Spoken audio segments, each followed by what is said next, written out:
Ciao e benvenuti ad un'altra recensione. Oggi ho per voi un'altra action figure 1/6 scale, quindi tipo Hot Toys per intenderci, alta circa 13 pollici, quindi circa 35 cm. È un action figure dalla marca sconosciuta, nel senso che non ci sono indicazioni di chi abbia prodotto questa figure né sul box né sull'action figure stessa. Questo probabilmente perché si tratta di un prodotto privo di licenza, quindi non autorizzato. Quello che posso dirvi però è che si tratta di un action figure di Hellboy dal film Hellboy The Golden Army, quindi il secondo film dedicato al diavolo dalle corna limate. È un action figure che ho acquistato un paio di anni fa e che non ho mai recensito approfonditamente, quindi è giunto il momento e iniziamo con questa recensione. Partiamo come sempre dal packaging. Si tratta di un box estremamente semplice, completamente nero, con questo stemma di Hellboy tono su tono lucido. Davvero semplicissimo come box, si apre come uno scatolo di scarpe e una volta aperto troverete questa cover di plastica trasparente e al di sotto questa spugna all'interno della quale è incastonata la figure con tutti gli accessori attorno. Diamo un'occhiata più da vicino, è un action figure esteticamente fantastica, sembra una versione miniaturizzata dell'interpretazione di Ron Perlman di Hellboy. Vediamo l'head sculpt, molto bello con questi occhi gialli, profondi, le corna limate, vedete?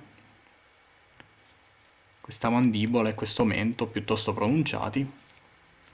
Il painting è abbastanza uniforme, c'è questo rosso piuttosto scuro che devo dire mi piace molto, non è troppo acceso. Vediamo anche la barba, queste orecchie a punta, i capelli con questo codino, molto ben sfumati qui i capelli sulla parte alta vicino alla pelata. Davvero un head sculpt molto ben realizzato. Indossa questo cappotto, vedete, di stoffa con inserti in pelle, in finta pelle ovviamente. Guardate quanti dettagli, quanta minuziosità nella riproduzione di questo cappotto con tutte queste fibbie, bottoncini e addirittura delle vere tasche. Le tasche sono reali, non sono finte. Potete posizionare all'interno degli oggetti, veramente impressionante. Qui abbiamo lo stemma del BPRD e qui sotto vedete addirittura questo trifoglio, questo inserto. Impressionante la cura dei dettagli, soprattutto perché è praticamente coperto da questa parte del cappotto, davvero impressionante.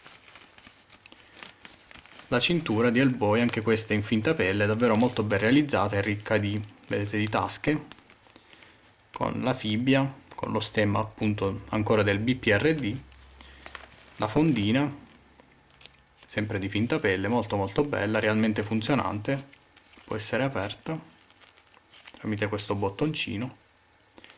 All'interno ho già inserito la pistola di Hellboy, la samaritana. Attaccata alla cintura abbiamo questo pendente, questo rosario con il crocefisso, guardate quanto è dettagliato. Pantaloni di pelle, finta pelle ovviamente, neri, lucidi.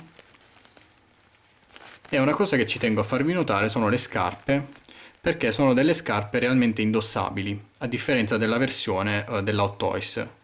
Sono scarpe realmente indossabili e con veri lacci, quindi al di sotto c'è il piede del personaggio, del corpo che utilizza questa action figure, mentre la versione della Hot Toys ha delle scarpe completamente di plastica con lacci scolpiti e soprattutto piene, quindi sono dei pezzi di plastica con un foro all'interno del quale andate a inserire il peg a sfera della gamba del personaggio, quindi davvero un'attenzione per i dettagli persino superiore a quella della Hot Toys.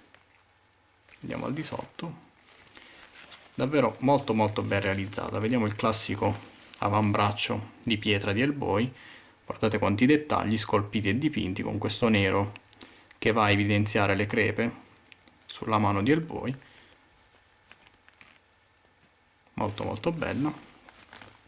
Questa mano invece umanoide con il guanto, con le dita scoperte, davvero fantastica. Un'altra differenza con la versione della Hot Toys è il muscular body che utilizza. Hanno entrambe un muscular body, quindi hanno questa specie di guaina al di sopra del corpo, super articolato, presente al di sotto. Però la versione della Hot Toys utilizza un muscular body secondo me troppo definito, con una muscolatura molto asciutta, molto definita, mentre Hellboy nel film è sì muscoloso, però è molto tozzo, è molto massoso. E secondo me questo muscular body riproduce perfettamente quella corporatura. Comunque in entrambi i casi abbiamo questa guaina, quindi di gomma, che va a coprire gran parte dei giunti, vedete sono praticamente invisibili. Abbiamo addirittura questa specie di tatuaggi scolpiti al di sopra, questa texture. Davvero molto molto ben realizzata questa action figure. Vediamo il retro, dove troviamo la coda, che è posabile grazie a un fil di ferro, potete posizionarla come desiderate. E a proposito di articolazione, abbiamo alla testa articolazione a sfera, il braccio può andare in avanti e indietro, in fuori e in dentro, ma è molto molto limitata appunto da questa guaina del muscular body. Il gomito può piegarsi, probabilmente è un doppio snodo, però vedete, a causa proprio di questa guaina è impossibile mantenere la posizione, quindi il braccio ritorna nella posizione iniziale, quindi la presenza di questa guaina, se da un lato nasconde i giunti, li rende anche inutilizzabili praticamente. Poi abbiamo rotazione qui nell'avambraccio e articolazione a sfera qui alla mano, rotazione invece qui alla mano sinistra. Poi abbiamo una leggerissima rotazione alla vita, vedete, sempre per colpa di questa guaina, non si muove moltissimo. Invece dalla vita in giù abbiamo una buona articolazione, la gamba può andare in avanti e indietro, in fuori e in dentro, anche se è un po' limitato dai pantaloni. Rotazione nella parte alta della gamba, doppi snodi al ginocchio, con un buon range di movimento nonostante i pantaloni, rotazione qui nella parte bassa della gamba e articolazione a sfera al piede. Quindi tutto sommato una buona articolazione almeno dalla vita in giù, purtroppo peccato per questa faccenda del muscular body che rende impossibile la posabilità dalla vita in su.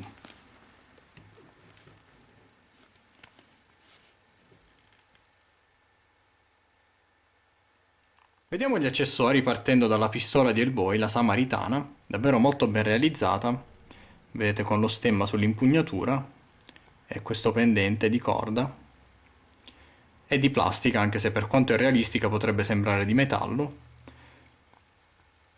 Può essere addirittura aperta, vedete? E possiamo vedere il tamburo con i proiettili, girevole. Davvero molto molto bella e ben realizzata. Poi sempre in tema di armi abbiamo la Big Baby, davvero fantastica, vedete con questa decorazione sull'impugnatura. Magnifica. BPRD 333, enorme tra l'altro, con questa cinghia di finto cuoio davvero realistica, molto molto bella.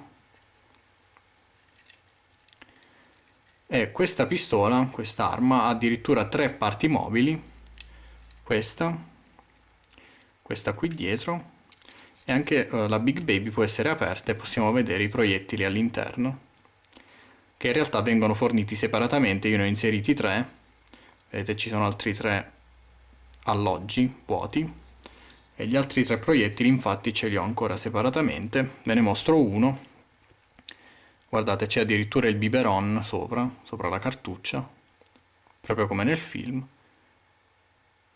davvero molto molto carine, molto ben realizzate anche queste cartucce.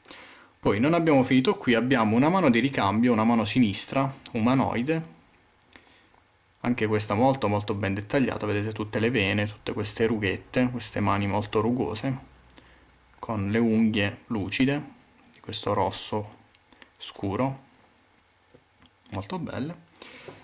Poi abbiamo una mano destra di ricambio, chiusa a pugno,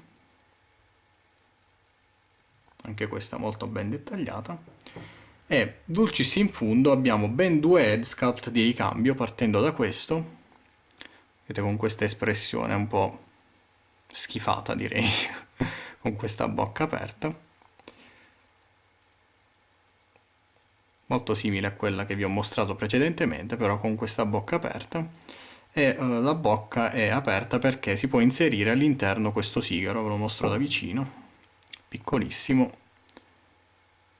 però dettagliatissimo. E devo dire è molto difficile far inserire, diciamo far rimanere il sigaro nella bocca, è veramente un'impresa impossibile, però diciamo l'intenzione è quella, cioè la bocca ha questa espressione, questa apertura laterale perché dovreste poter mettere il sigaro all'interno, però almeno io non ci riesco. E poi dicevo, quindi due head sculpt, questo è il secondo, guardate che figata pazzesca, Hellboy con le corna, magnifico, con questa bocca aperta, a denti stretti, un head sculpt veramente fantastico. Ci tengo a sottolineare che la versione della Hot Toys non ha head sculpt di ricambio, questa addirittura ne ha due, davvero magnifici. Questo mi fa impazzire, devo dire, adoro questo head sculpt. Le corna sono enormi, bellissimo, davvero fantastico come extra. Per concludere, non posso che raccomandarvi caldissimamente queste action figure. Purtroppo attualmente non se ne trovano più su eBay. Io, come ho detto, l'ho acquistata un paio di anni fa, pagandola ad un prezzo veramente ridicolo, circa 100 euro comprese le spese. Comunque sia, vi consiglio di tenere gli occhi aperti e mi raccomando, se dovesse capitarvi un'occasione, non lasciatevela sfuggire. Detto questo, io vi saluto e vi do appuntamento al prossimo video. Ciao!